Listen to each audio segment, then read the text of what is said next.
Bienvenidos a una sesión más de planeación de instalaciones.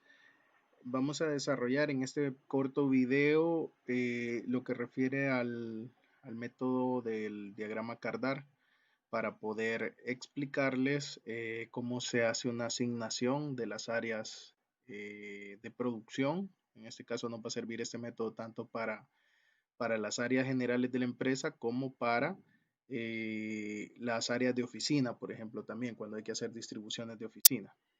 Entonces, vamos a desarrollar esto.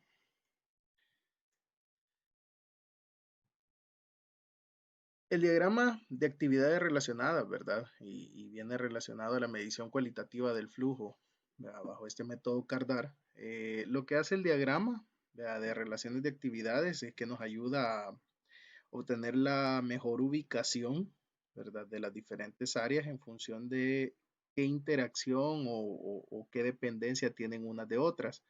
¿Verdad? Entonces el objetivo es satisfacer tantas relaciones importantes como sea posible y por eso el método empieza a realizar una categorización de estas relaciones, ¿verdad?, en función de las que son más o menos importantes para tratar de centrarnos en dejar aquellas que tienen una mayor cantidad de relación, ¿verdad?, o una mayor importancia en su relación de manera junta, ¿verdad? Entonces, ¿cómo se lleva a cabo este método? Pues primero hay que hacer el diagrama de relación de actividades, que ahorita lo vamos a ver. Luego se define una hoja de trabajo, ¿verdad?, que es la hoja resumen de las actividades o de las relaciones de actividades que se tienen. Se construye un diagrama adimensional de bloques, ¿verdad? Y por último se genera cuál va a ser el flujo a realizar del proceso productivo en este caso o del proceso de intercambio de comunicación o de flujo de materiales en cualquier otra área, ya sea áreas de oficina o áreas complementarias, ¿verdad? Entonces, ¿en qué se basa? Pues para empezar a poder asignar esta categorización, pues vamos a utilizar letras, ¿verdad?, para definir la relación que hay entre un departamento y otro, ¿verdad? Entonces, donde A se define como una categoría o una relación absolutamente necesaria en la que los dos departamentos o las dos áreas se encuentren una junto a la otra, ¿verdad? Porque ya sea que hay un gran flujo de materiales, ya sea que es indispensable que estén cerca porque hay que hacer traslado de materiales a ciertas eh, temperaturas controladas o bajo ciertas condiciones que requiere que se demore lo menos posible. Entonces, en función de eso podemos ir determinando, ok, esta tiene una relación A, ¿verdad?, por el tipo de interacción que tienen entre sí. Posteriormente, así vamos a ir categorizando cada una de ellas. La E es especialmente importante, tiene un poco menos de importancia que la A, y así sucesivamente. Y para importante o para ordinariamente importante, ¿verdad?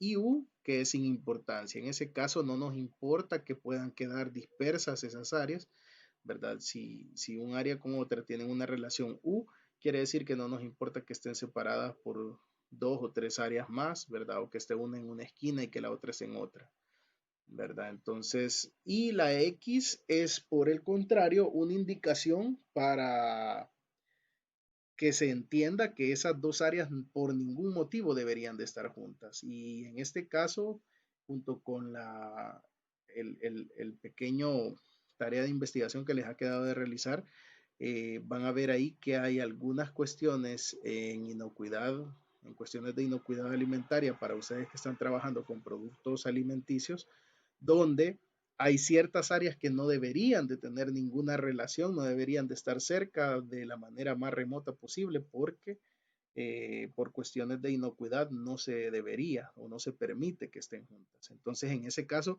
nos interesa y ahí va a ser al revés. No vamos a buscar que estén cerca, sino que estén lo más lejos posible. Entonces, media vez se cumpla eso, la condición esta X se está cumpliendo, ¿verdad? Entonces, ¿cómo vamos a determinar el número de código, verdad? Porque de repente yo puedo decir, no, mire, es que para mí todas las áreas son importantes que estén cerca de todas, pero eso no puede ser posible, ¿verdad? Entonces, hay una condición, una formulita que nos arroja ahí la literatura que podemos utilizar para determinar cuáles son la cantidad de relaciones eh, más sana o más equilibrada que podríamos tener de acuerdo a la cantidad de departamentos o áreas que están interviniendo en el análisis, ¿verdad? Entonces, esta formulita lo que hace es que, bueno, n va a ser el número de relaciones que vamos a tener entre ellas, ¿verdad? Que viene dado de meter en esta formulita el valor n, que es el número de departamentos, ¿verdad? O áreas que se están analizando. Entonces, n por n menos 1, ¿verdad? Entre 2 nos va a dar el número de relaciones que deberíamos de tener, pero eso no basta. Con el número de relaciones que obtengamos, que son las que se van a dar entre ellas, vamos a empezar a categorizar de acuerdo a esta tabla donde de la cantidad total de relaciones que tengamos, un 5% deberían de ser relaciones A, vea, un 10% debería de ser relaciones tipo E, 15% relaciones tipo I y 25% relaciones tipo O. Si se fijan, al sumar los porcentajes, ahí estamos obteniendo un 55%. Quiere decir que el otro 45% bien pueden estar distribuidas solo en categorías U, donde no nos es indispensable que estén cerca una de otra, o pueden estar distribuidas en categorías U más las X, ¿verdad? Que se supone que también las X deben de ser pocas, pues no van a ser, mire, hay 10, hay un montón de relaciones X, ¿verdad? Donde ni un departamento puede estar cerca de otro, entonces, puchica, tendríamos que tener aislado cada uno como que fuera un edificio aparte, ¿verdad? Entonces eso no es posible. Así es que sí, ese 45% de relaciones que restan se dividen entre las que no tienen importancia, que deberían de tener una gran mayoría, ¿verdad? Y las X, que podrían ser unas cuantas contadas por ahí.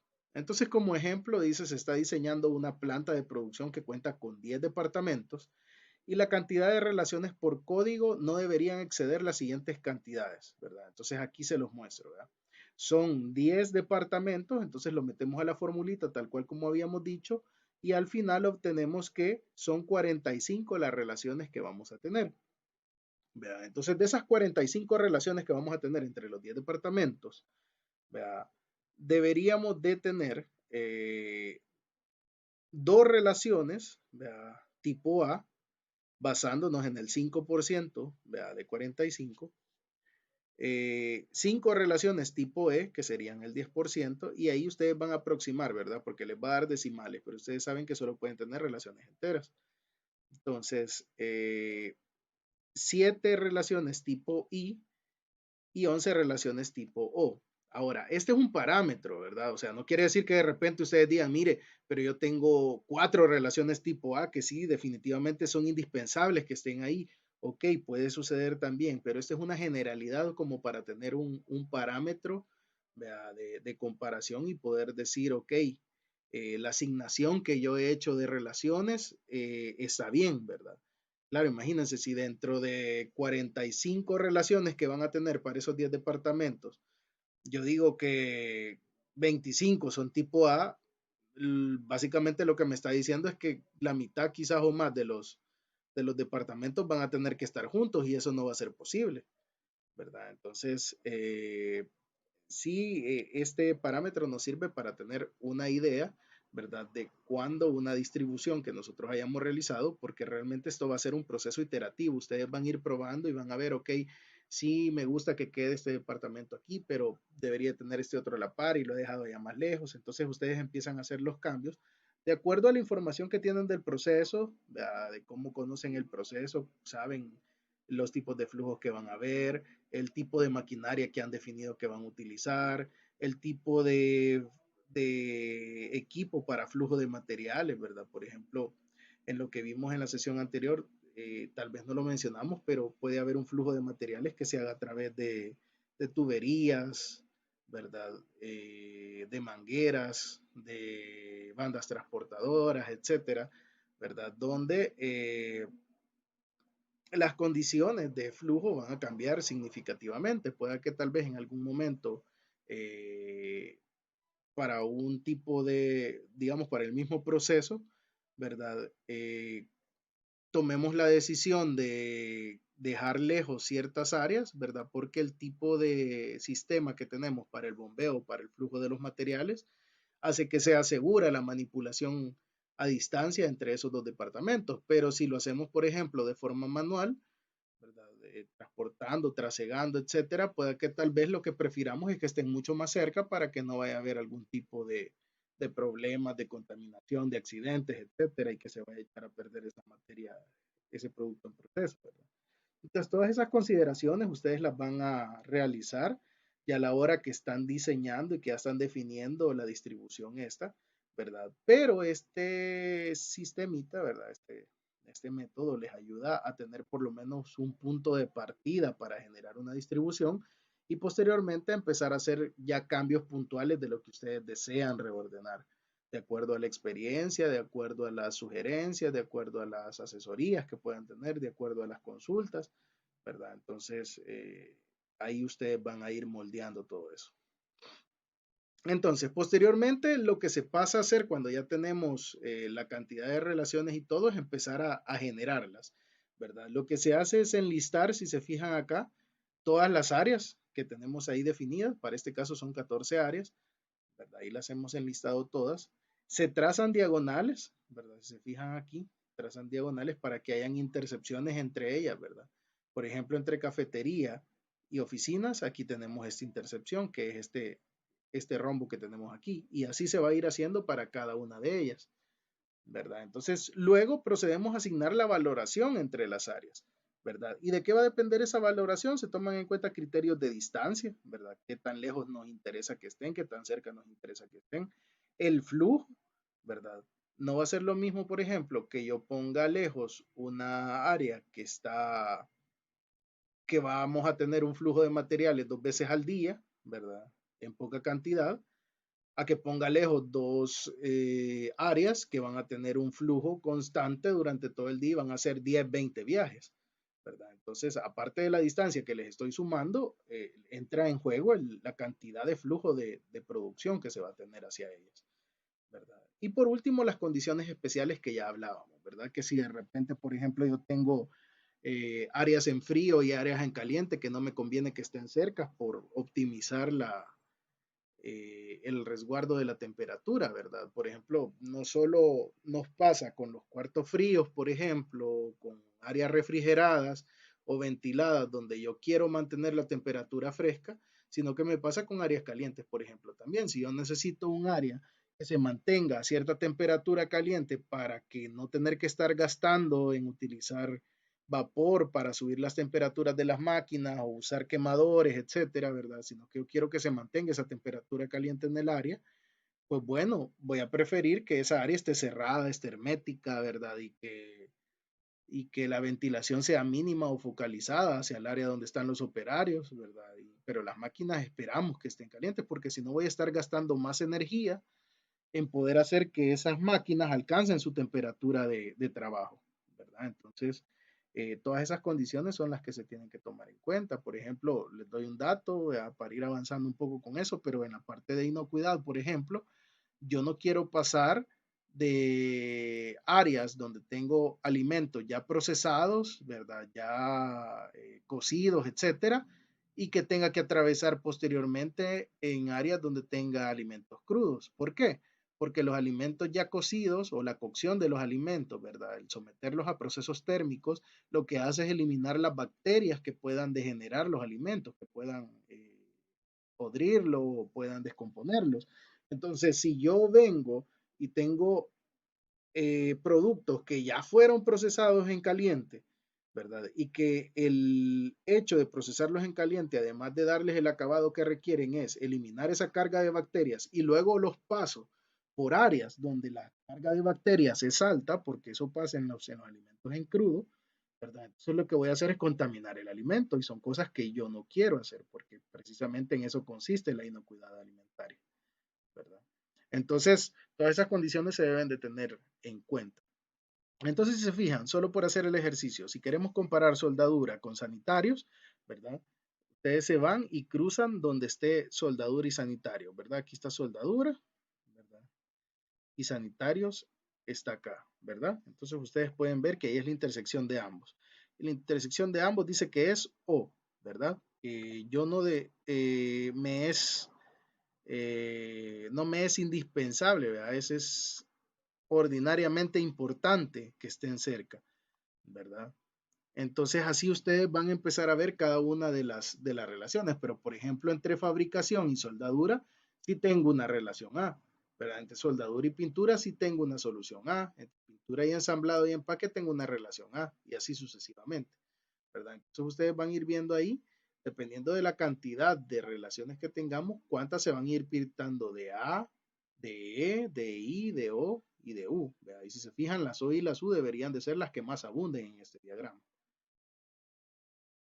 Entonces, posteriormente nosotros vamos a tener un cuadro, vea, un diagrama resumen, donde yo pueda tener todas las áreas, ¿verdad? Ya asignadas con su categorización A, ¿verdad? Entonces, se fijan en el diagrama, ustedes incluyen la tablita de la nomenclatura, cómo se lee, pero además pueden utilizar una tablita para definir la razón por la que se han categorizado como tal. Es decir, si se fijan acá, todas están A2, E2, N1.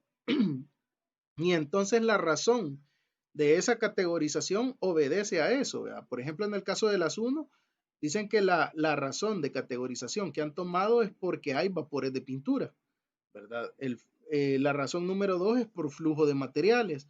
La razón número 3 es por quitar el polvo. La razón número 4 es urgencia de contacto. Y la razón número 5 es por el ruido, ¿verdad? Entonces quiere decir que cada una de esas decisiones que se ha tomado ahí, ¿verdad? Están basadas no, la categorización, nos le explican ahí cuál es la categorización y de acuerdo a qué se ha tomado esa decisión. Y si se fijan, hay algunas, por ejemplo, en las O, que hablábamos que era ordinariamente importante, ¿verdad? Y las S, que si se fijan, esas no tienen una razón por la cual dejarla hacer. ¿Por qué? Porque en la O y en las S, ¿verdad? Hemos definido, ¿verdad? Que para el caso de las S, según el diagrama anterior, nosotros lo estábamos tratando como U, ¿verdad? Que son sin importancia. Esas dos categorías realmente no nos son tan, o más bien se quedan categorizadas ahí porque ya son relaciones que no tienen mayor preocupación, ¿verdad? No tienen mayor interés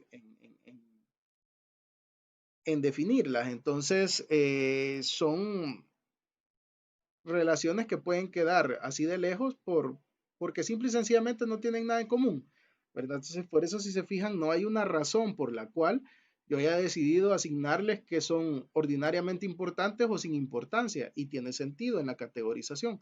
Ahora, en las A sí yo esperaría, ¿verdad? Que todas las A deberían de tener una razón de ser por qué se les ha nombrado A, ¿verdad? O por qué se han dejado así, ¿verdad? Entonces, ese les puede servir a ustedes para armar su diagrama tanto a la hora de distribuir todas las áreas de la planta, ¿verdad? Como las áreas de oficinas, porque vamos a ver ahí que cuando estamos tratando de distribuir oficinas, vamos a ocupar este mismo método, porque pueda que tengamos un centro de oficinas que sean, ¿qué?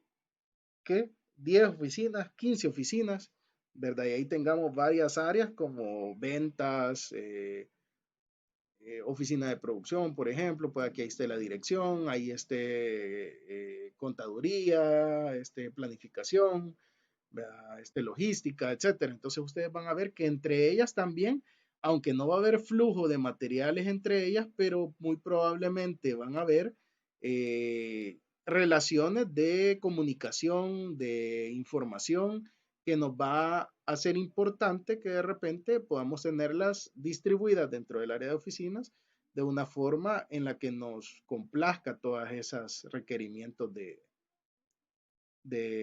flujo, ¿verdad? Por último, lo que hablábamos, teníamos que tener una hojita resumen donde ya ustedes se van con cada una de ellas. Bueno, fabricación tiene relación con la 2 y con la 6, una relación A, ¿verdad? Con la 3 y con la 10 una relación E, y así sucesivamente. Empiezan a plantear todas las relaciones que hay entre cada una de ellas para que puedan ir viendo cómo se irían ordenando, ¿verdad? Y entonces, posteriormente, lo que hacemos es diseñar cuadros del mismo tamaño y si se fijan aquí no estamos tomando en cuenta el área realmente que va a ocupar ese departamento o esa unidad, ¿verdad? Sino que simplemente se van a hacer las posiciones en las que deberían de quedar. Claro, esto va a ser mucho mejor si nosotros lo vamos pensando en función de cómo está diseñado nuestro terreno. Por ejemplo, aquí se puede ver que el terreno de ellos probablemente esto de aquí sea zona verde, ¿verdad? Entonces por eso lo están dejando así. Si nuestro terreno, por ejemplo, está en L, obviamente deberemos de diseñar en L cómo se van a ir agrupando estos departamentos, ¿verdad?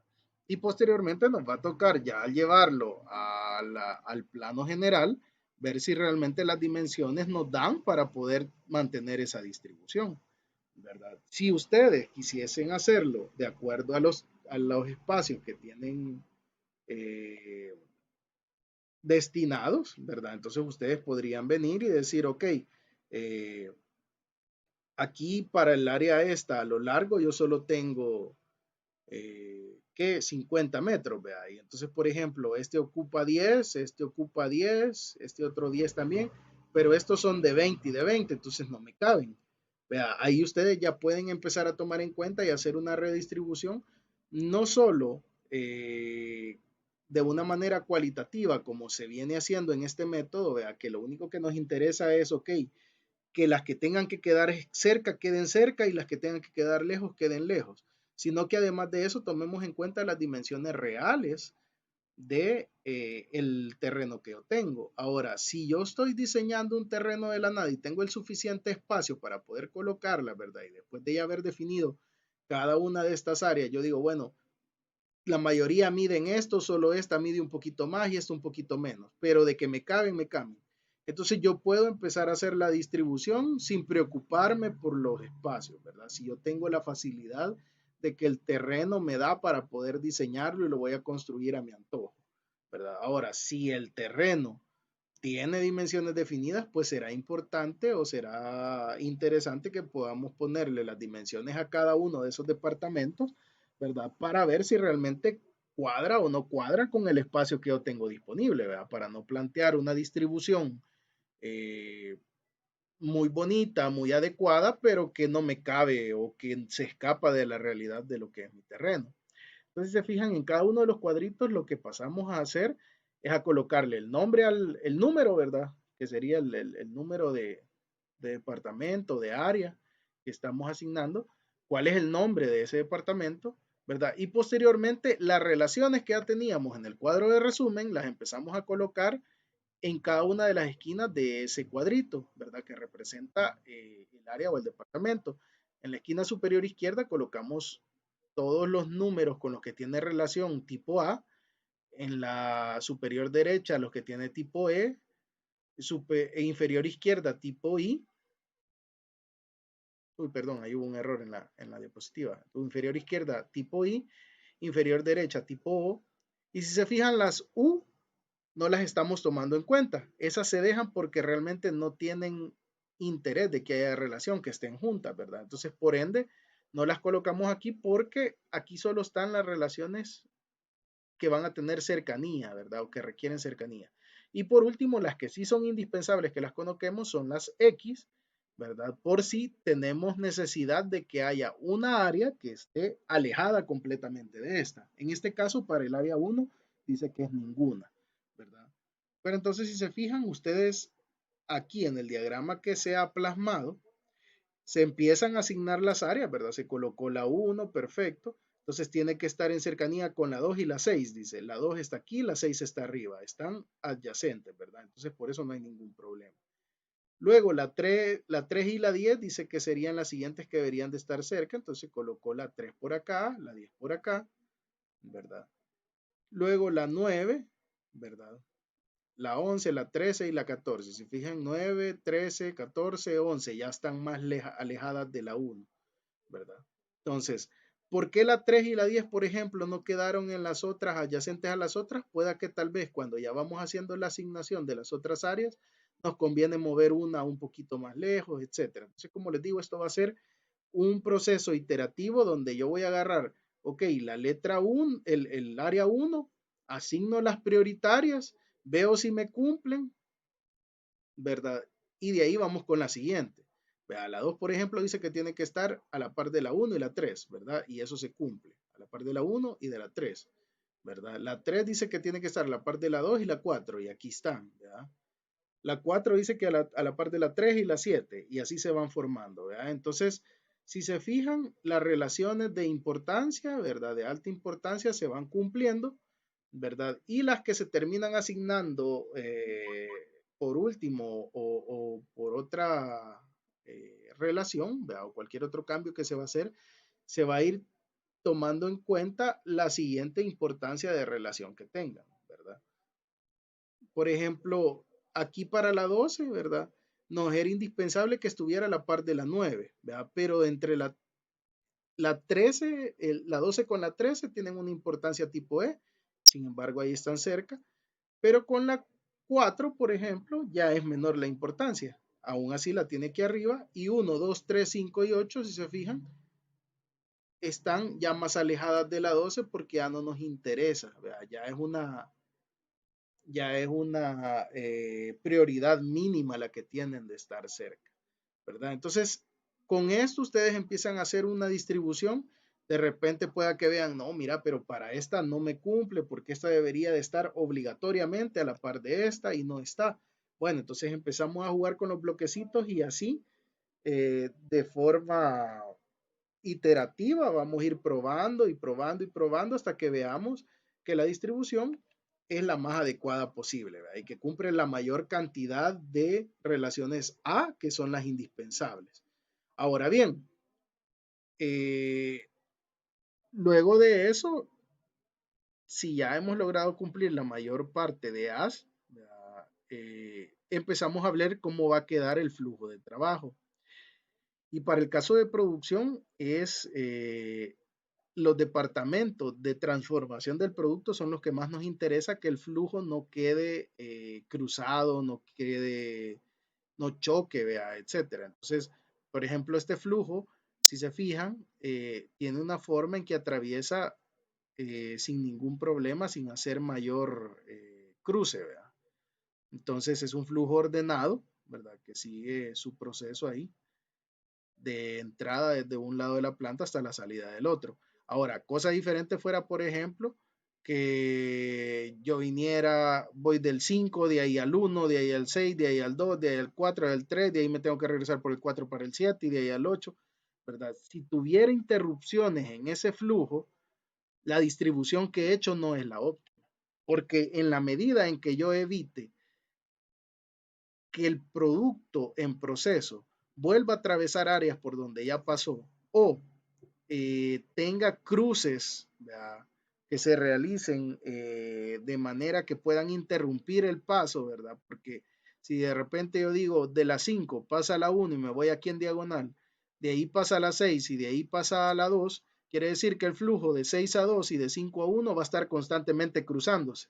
Y eso quiere decir que pueden haber interrupciones, que pueden haber problemas, pueden haber accidentes, etcétera. Entonces, mientras yo pueda tener un flujo más limpio que respete el cruce entre áreas de una única forma, ¿verdad? Sin interrumpir, ese flujo va a ser el mejor elaborado, ¿verdad? Entonces, cuando yo ya tengo todas esas condiciones que se cumplen, ¿verdad?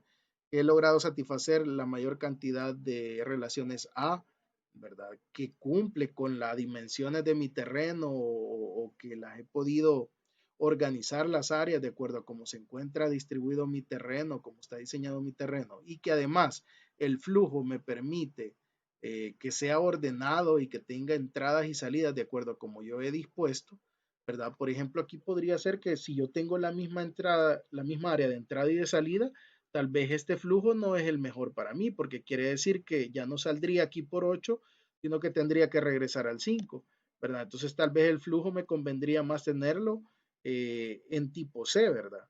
Donde yo pudiera entrar por aquí, dar toda esta vuelta por aquí, por aquí, por aquí, y volver a salir así.